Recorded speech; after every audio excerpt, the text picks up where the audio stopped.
Muy buenas tardes, les decimos, como todos los sábados, nuestro agradecimiento sincero por recibirnos en sus hogares. Hoy tenemos que reconocer que el tema fundamental de la semana que termina y la que se avecina es la decisión de los educadores colombianos de adelantar un cese de actividades. 350.000 educadores toman parte en el paro. 9 millones de estudiantes se encuentran sin clases. Bueno, para analizar esta temática, vamos a conocer un poco cuáles son los puntos de vista tanto de los maestros, de la ministra Gina Parodi, que es la encargada del sector educativo, del ministro de Hacienda, que es quien maneja los recursos. Primero, para entrar en contexto, es bueno decir que desde el 26 de febrero, los maestros presentaron ante el gobierno un pliego de peticiones. Ellos demandan mejores salarios, un mejor sistema de salud, el cambio del criterio de la evaluación docente, acabar los convenios de concesión de la educación y adoptar nuevos criterios para ascensos, entre otros. ¿Qué dice el gobierno? Ya lo veremos. Saludamos al profesor Luis Edgardo Salazar Bolaños, vicepresidente de Simana. Empecemos por lo sustancial. Hablemos del tema. ¿Cuál es la respuesta del gobierno a los educadores y cuál es la postura invariable de los educadores? Muy buenas tardes. Gracias, un saludo a usted.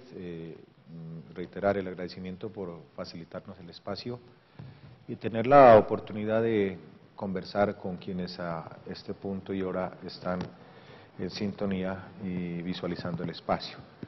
Bueno, decir que el conflicto social en Colombia tiene muchos hitos fundacionales y el conflicto social con FECODE y el Estado también parte de haber librado muchas luchas históricas en el pasado, de recordar con reconocida certeza hechos importantísimos como la Marcha del Hambre en el pasado, que fue un hito que nos permitió consolidar nuestro estatuto único docente.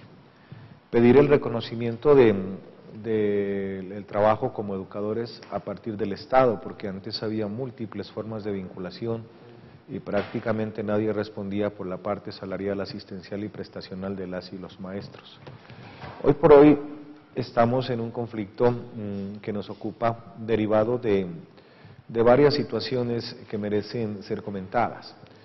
Primero, decir de que en el ámbito de la negociación colectiva, hoy por hoy hay un amparo de la Organización Internacional del Trabajo, de la Corte Constitucional en varias sentencias, de nuestra Constitución Política de Colombia. Este no es un paro en el marco de paros pasados. En este marco los trabajadores tenemos un fuero circunstancial. En este marco el Estado tiene que agotar los términos para la negociación y tiene que producirse una respuesta favorable. Esto no se ha venido observando. Nosotros, si revisamos la documentación, el 26 de febrero, bien lo señalaba usted, Ramiro, se radicó nuestro pliego de peticiones. Tenía el Estado 20 días para nombrar su comisión negociadora y 20 días subsiguientes si eran necesario para adelantar las negociaciones respectivas. Pero no entiende entonces la posición de la ministra de Educación cuando dice no podemos negociar mientras haya paro, no podemos negociar mientras los estudiantes no estén en clases. Señora ministra, es bueno recordarle que tuvimos 56 días de negociación, de intento de negociación, y usted en su posición intransigente, minimizando el poder y la fuerza de nuestra Federación Colombiana de Educadores, decidió no negociar mientras no había paro. Hoy dice que negociemos cuando se levante el paro. Entonces uno no entiende en qué contextos es que quiere negociar la ministra. Si la ministra quiere negociar en este espacio, en este mundo, en esta dimensión, uno no entiende. Sin paro no negociaron y ahora con paro dice que tampoco. Entonces alguien tiene que desentrabar, porque hay que decir estamos en un punto cero, en un punto ciego de intentar resolver el conflicto. Hay una comisión creada a partir de estas últimas tensiones del movimiento de la educación y de los educadores, creada a través del Senado. Hay 5 senadores, entre ellos Zenén Niño Avendaño, nuestro pasado presidente de FECODE. Está el senador Antonio Navarro, el presidente del Congreso de la República, entre los que precisamos. Y también va a entrar a intermediar el ministro del Trabajo, de tal manera que ellos son los que a partir del día lunes traten de buscar acercamientos y puntos de encuentro para construir un acuerdo válido para las partes, lo que nosotros bien podríamos llamar construir consensos inteligentes para bien de la educación pública en este país, una educación que siempre le hemos de defender, gratuita y no solamente de calidad, sino de altísima calidad.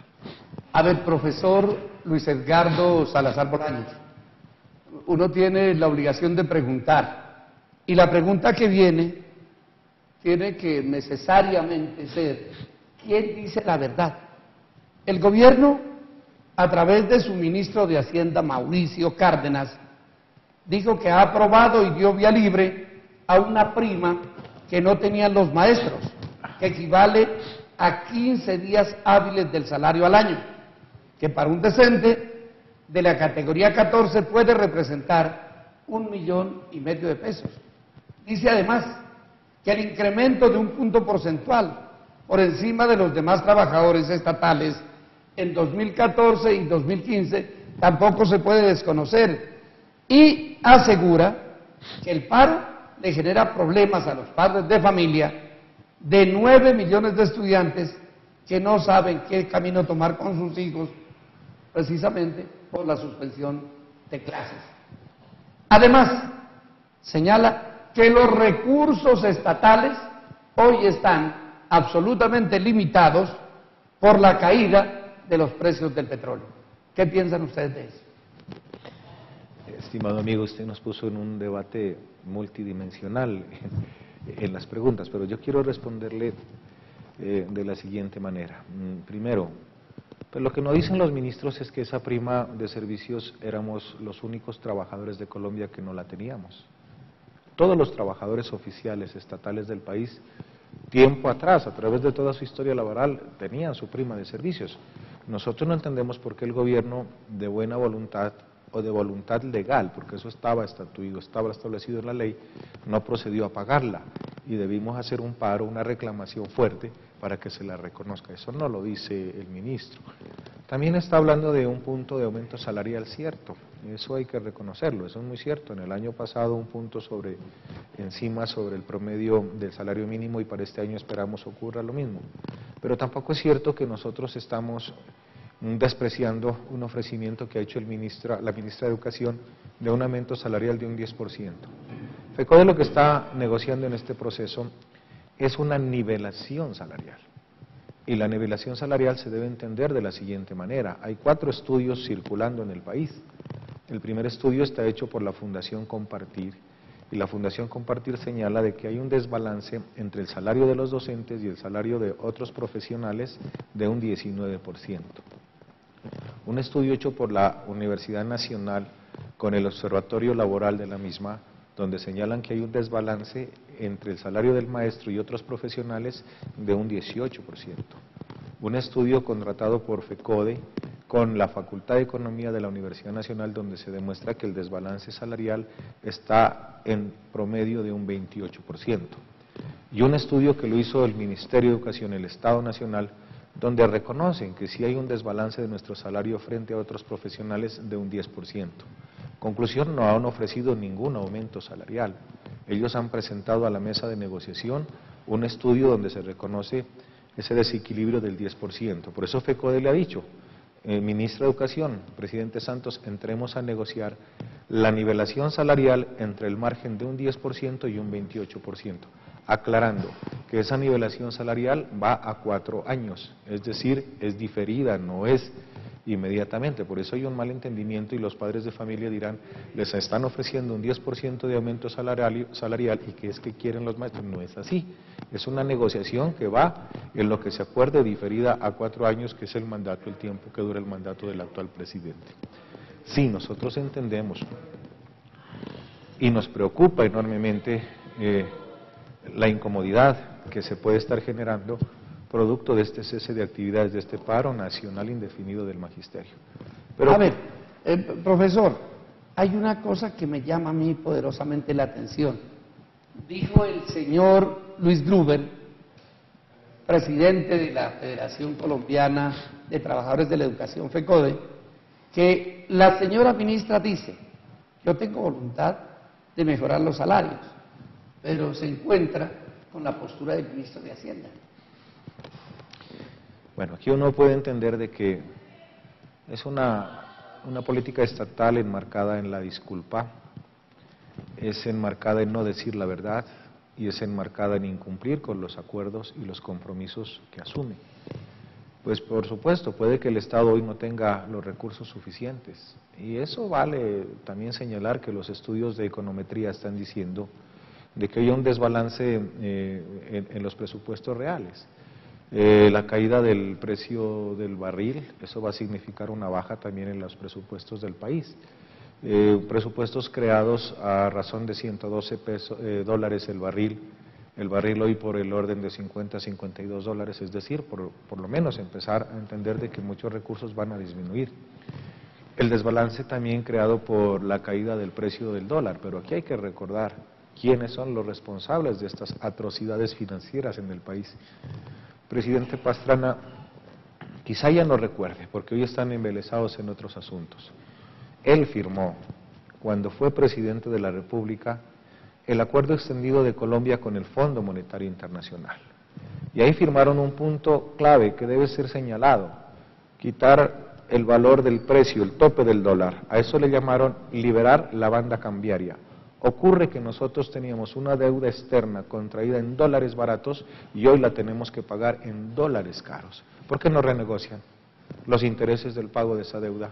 ¿Por qué no piden un compás de espera y el país va a tener un flujo, un circulante de capital bastante serio y bastante interesante para resolver muchos conflictos y atender necesidades sociales de la población? Permítame, profesor Luis Edgardo Salazar, vamos a hacer una breve pausa con el propósito de cumplir algunos compromisos y avanzamos en el análisis de qué es lo que está ocurriendo con el tema del paro educativo en Colombia.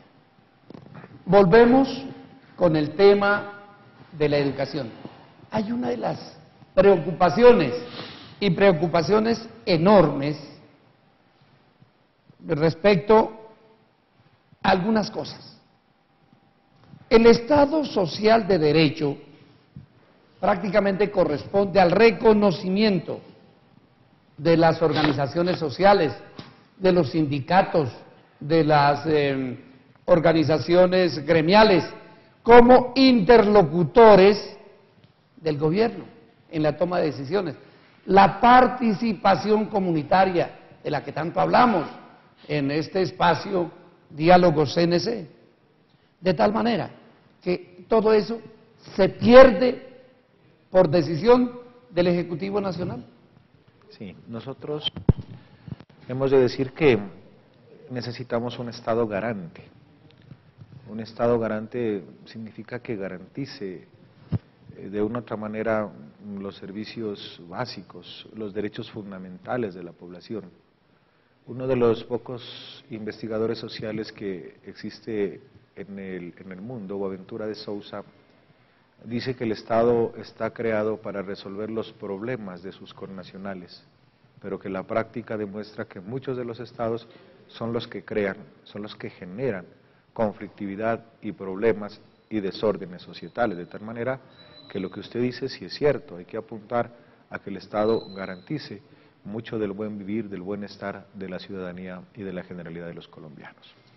Bueno, pero ya en la situación actual, en que los maestros definitivamente han tomado una decisión irrevocable de avanzar, pero yo decía, hacía alusión a la expresión también del presidente FECODE, quien señalaba que el gobierno nacional, a través de la ministra de Educación, en su momento, María Fernanda Campo, se había comprometido a resolver las exigencias del magisterio.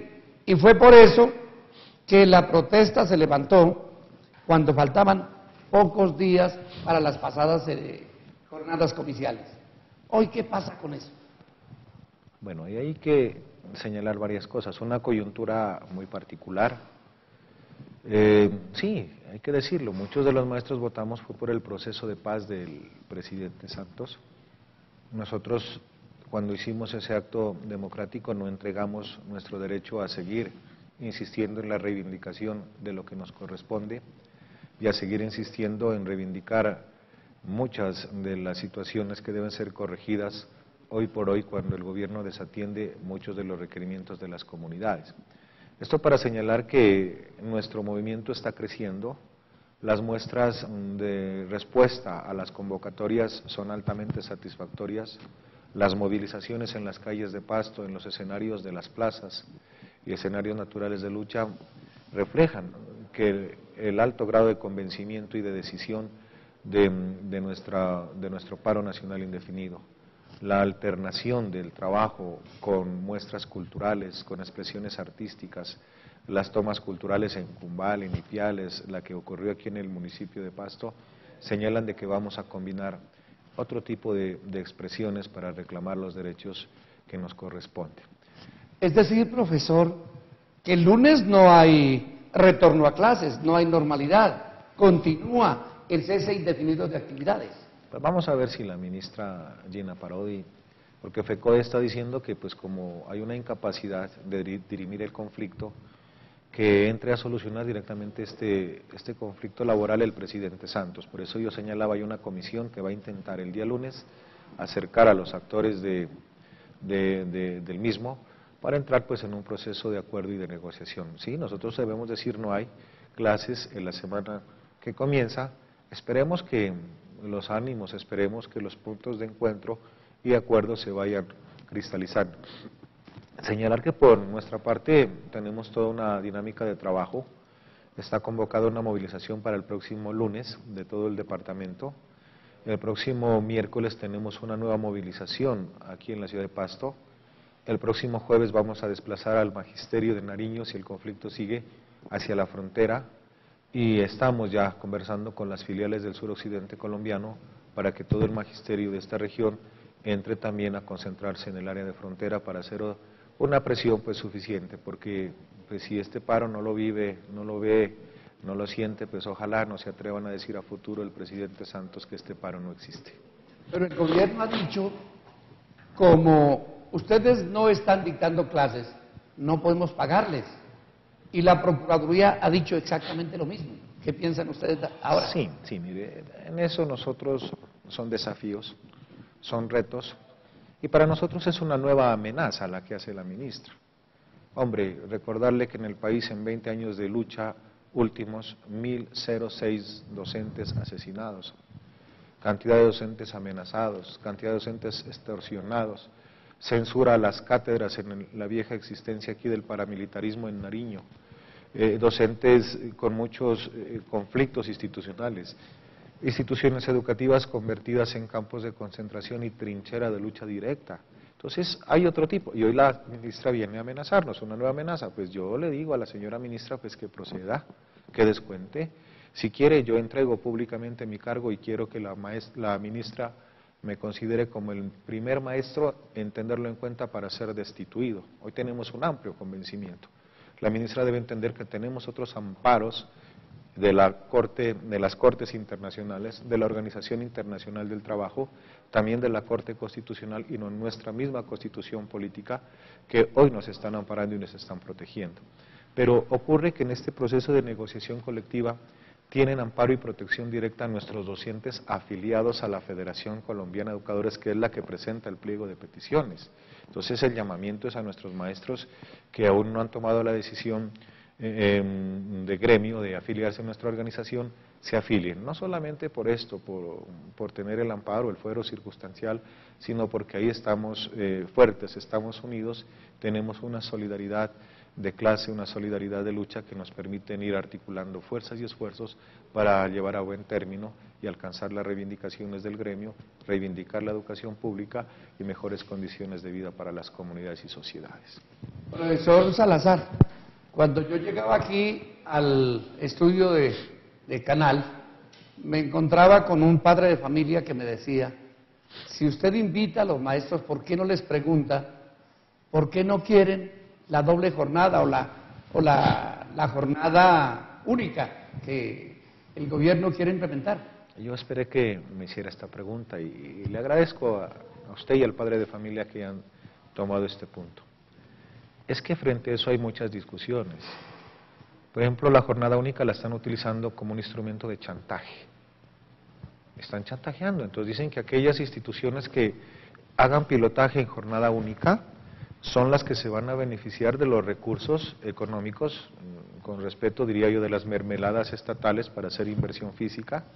Entonces uno no entiende, por ejemplo, y aquí es una denuncia y no importa lo que nos cueste, yo no entiendo cómo aquí en un municipio cercano, en Rosa Florida, en Berruecos, nuestros niños del grado 10º y 11 estén recibiendo clases en carpas plásticas.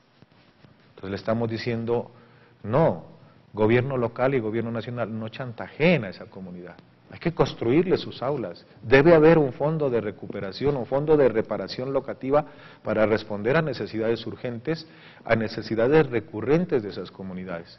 Pero la ministra está con ese punto de chantaje de decir, si hay jornada única hacemos esto. Mire, está diciendo, vamos a becar a los maestros, pero si los colegios van a jornada única. Mire, Ipiales, 820 maestros. ¿Sabe cuántas becas le otorgaron? 2 becas. Significa el 0.002% de la población de docentes. Pero con eso, perdóneme, hacen un discurso, hacen una demagogia extrema y suponen entonces que hay mucho beneficio para nuestros compañeros. Pregúnteles a los docentes, un compañero de educación física, ¿en qué ganó la beca? La ganó en filosofía para ir a estudiar a una universidad privada en el país. Y los costos de mantenimiento, de estadía, los tiene que asumir, no son becas completas. Programa, Serpilo paga. Vaya a ver usted el matoneo y el bullying al que están siendo sometidos nuestros niños, hijos de la escuela pública, estudiando con becas en universidades privadas. Dicen, escondamos la tablet, porque ya viene el becado. Cosas como esas que cotidianamente viven y sienten estos niños. Comunidades haciendo colectas públicas para entregarles a los niños un portátil para que vayan a tomar la beca en las instituciones de universidades privadas. Y el Estado le dice, y si usted no logra mantenerse con todas esas presiones que ocurren en la universidad privada, tiene que devolver el crédito o tiene que pagar un crédito. ¿Qué ocurre entonces? Va a ocurrir lo que ocurre con los estudiantes de Chile. 5 años estudiando, 15 años pagando. ¿Por qué el Estado Nacional no beca a estos niños de la escuela pública en universidades públicas, que las hay muy buenas en el país? Pero no, porque la política del Estado es entregar recursos públicos para que se inviertan se conviertan en recursos privados con instituciones privadas. Jornada única, por supuesto, la estamos pidiendo nosotros desde tiempo atrás, está en la ley, pero debe partir de unas condiciones mínimas, de unas condiciones óptimas y necesarias. Uno no entiende, por ejemplo, en los debates del Congreso, cómo dice la ministra que para la jornada única va a crear un COMPES especial. Aquí, para levantar el paro indígena y campesino, se creó un COMPES especial hace varios años. Ojalá empiecen a verse los frutos, pero después de muchos años. Y dice que va a tramitar en el Congreso un fondo especial para construcciones escolares para la jornada única. Es decir, no tienen plata, no hay recursos. Dicen que van a dar en la jornada única un almuerzo caliente o frío para las instituciones educativas, pero dicen que los almuerzos solamente son para los niños del CISBEN 1 y 2, como que si los niños del CISBEN 3 no tuvieran estómago o no tuvieran necesidad de alimentarse. Le dicen, respuestas, haga loncheritas escolares, lléveles a los niños en un portaviandas su almuerzo a la escuela, retornen los niños a la casa para que luego vuelvan en la tarde. Eso no es serio, eso no es sentido y no responde a las necesidades del contexto y de comunidades. La jornada única debe partir también de revisar la parte académica y pedagógica. Miren, Bogotá el proyecto se llama 40-40, liderado por la administración de Petro, pero en 40-40 hay unas críticas también ya a ese proyecto, porque lo que se hace es complementar y no reforzar las áreas básicas del pensamiento y del conocimiento, y menos se tiene en cuenta el hecho de intentar hacer algunos niveles de investigación desde la escuela. Entonces le estamos diciendo al Estado, ¿qué vamos a hacer en eso? Porque revisen el proyecto 4040. Muchas instituciones en Bogotá están utilizando parte de la jornada única hasta para enseñar porrismo en la escuela. Eso no está mal, pero eso no va a favorecer, por ejemplo, nuestro desbalance con lo que están diciendo frente a las pruebas PISA. Nosotros le estamos diciendo, hay que hacer una revisión seria. No hay maestros para la jornada única, no hay presupuestos y no hay recursos. Cuando se los tenga, hablemos en un proyecto serio que contribuya a la mejora real de la calidad educativa, de la altísima calidad educativa que nosotros queremos para nuestras instituciones de educación oficial. Finalmente, profesor Salazar, yo entiendo que es usted un hombre supremamente ocupado. Es profesor del Centro de Estudios e Investigaciones Latinoamericanas de la Universidad de Nariño. Dada su calidad de investigador en historiografía local, de articulista de revistas de educación y de cultura, de articulista de otras publicaciones indizadas y de magíster en historia de la Universidad Nacional de Colombia. Pero yo quiero preguntarle antes de que se vaya, si cuenta el movimiento de los docentes con el respaldo de los estudiantes y de los padres de familia. Sí, por supuesto. Mire que las muestras son claras. En la movilización última, estudiantes del municipio de Pasto, los personeros estudiantiles del municipio de Ipiales presentes aquí, están tomando iniciativas propias, iniciativas locales. Pero yo quiero que obviemos la presentación que usted hacía de cosas, de títulos y situaciones parecidas. El mejor título que a mí me pudo dar la vida es el título de ser maestro. Y por eso este paro debe servir para reivindicar la profesión docente, para dignificar nuestra labor, porque nosotros seguiremos construyendo desde nuestro escenario natural, desde el aula, conocimiento, pensamiento, civilidad y democracia.